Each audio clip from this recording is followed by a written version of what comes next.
திலோ ஆரி creative. நம்ம இதுவரையும் ஒரு கிளாஸாக லைனாக பார்த்துட்டு வரோம். நெக்ஸ்ட் நம்ம பார்க்க போகிற கிளாஸை பார்த்தீங்க அப்படின்னா கட் பீட். பீடு மெத்தட்லேயே இது ஒரு கட் பீட் மெத்தட். இந்த கட் பீடு எப்படி இருக்கும் அப்படின்னு பார்த்தீங்கன்னா, இங்கே பாருங்கள், இந்த மாதிரி இருக்கும் கட் பீடு. பீடு எப்படி இருக்கும் அப்படின்னா, பீடு வந்து போன கிளாஸில் நீங்கள் பார்த்துருப்பீங்க. பீடில் வந்து நிறைய வெரைட்டிஸ் இருக்குது, கலர்ஸ் இருக்குது. கோல்டு எனி கலர்ஸ் வந்து பீடு ஒர்க்கில் வந்து நம்ம யூஸ் பண்ணிக்கலாம்.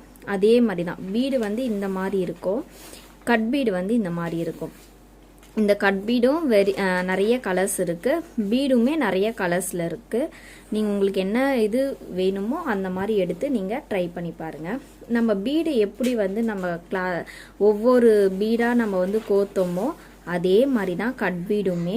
ஸ்டார்டிங்கும் எண்டுமே என்ன பண்ணணும், ஃபஸ்ட்டு லாக் போட்டு எடுத்துக்கோங்க. இப்படி லாக் போட்டு எடுத்துட்ட பிறகு அதே மாதிரி தான் ஒரு பீடாக நீங்கள் என்ன பண்ணலாம், இப்படி விட்டு விட்டு அந்த பீடு மெத்தட்லேயே தான் இந்த கட் பீடை ஒவ்வொரு பீடாக விட்டு கீழே டைட் கொடுத்து நீங்கள் போட்டிங்க அப்படின்னா, செயினை லைனாக எடுத்தீங்க அப்படின்னா கட் பீடு மெத்தட் ஓவர் ஆகிடும். ரொம்ப வெரி சிம்பிள். பீடு யார் யாருக்கெல்லாம் ஈஸியாக வந்துருச்சோ அவங்களுக்கு எல்லாருக்குமே கட் பீடும் உங்களுக்கு ஈஸியாக வந்துடும். கட் பீடு பார்த்தீங்க அப்படின்னா பீடோட கட் பீட் கொஞ்சம் ஈஸியாக தான் இருக்கும். ஏன்னா இது கொஞ்சம் பெருசாக இருக்குது, பீடு வந்து கொஞ்சம் சின்னதாக இருக்கும் நம்மளுக்கு. இங்கே பாருங்க, நீங்கள் ட்ரை பண்ணுறவங்க ஃபஸ்ட்டு கட் பீடை ட்ரை பண்ணிவிட்டு கூட பீடு ஒர்க்கை நீங்கள் ட்ரை பண்ணலாம்.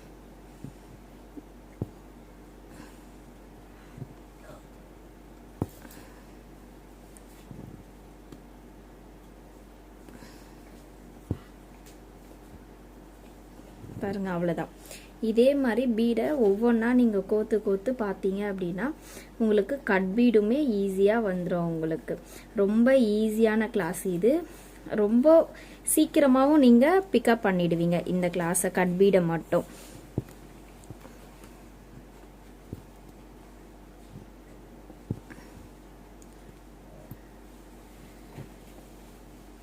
அதே மாதிரி லாஸ்ட் எண்டை வந்து அதே மாதிரி போட்டுக்க வேண்டியதான். ஒரு செயினை எடுத்துகிட்டு அது கீழே இருந்து நம்ம செயினை ஒன்று மேலே எடுத்துகிட்டு இதுக்கு முன்னாடி இருக்க செயினை லோ பிடிச்சி இழுத்தீங்க அப்படின்னா நம்மளுக்கு லாஸ்ட் எண்டு வந்து ஃபினிஷ் ஆகிடும். இப்போது இந்த கட் பீடில் நான் ஒரு சின்னதாக ஒரு இமேஜை வச்சு நம்ம போட்டு பார்க்கலாம். இப்போ இங்கே பாருங்கள், நான் இப்போ இதில் வந்து கட் பீடை வந்து உங்களுக்கு ஃபினிஷ் பண்ணி காமிக்கிறேன்.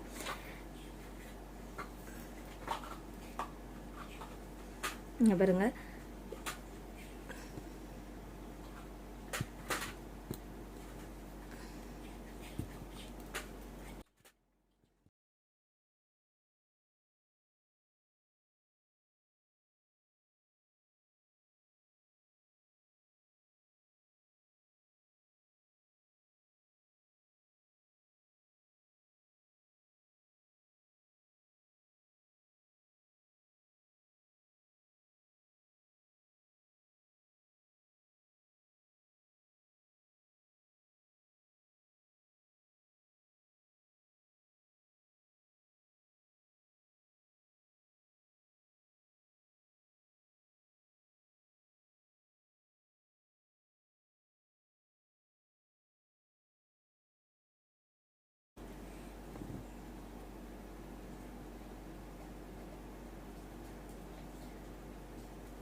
அவ்வளோதான்.